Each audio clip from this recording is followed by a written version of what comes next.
Welcome back to this video. My name is Rafi Yakob right here. In today's video, I will show you on how to change or update your phone number on your Payoneer account. So let's begin.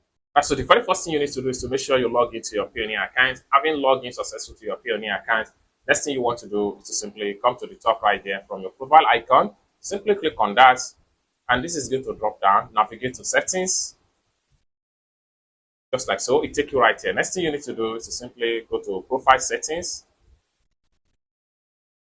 just like so. Next thing you need to do is to simply scroll down all the way down to phone number right here. So what you want to do right here is to simply click on edit. So it's going to take you right here. Then at this point here, what you need to do is to simply enter your new mobile number.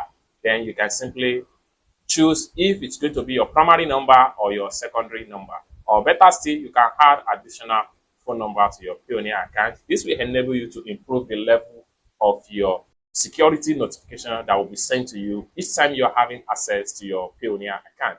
It's as simple as that. So basically, this is how to update or change your Payoneer phone number without any stress. I hope you really got value for this video. If you find this video useful, give this video a big like, and also remember to subscribe to the channel, turn on the notification bell for more useful tutorial about Payoneer topic like this. Thank you so much for watching, and I hope to see you in my next video. Bye for now.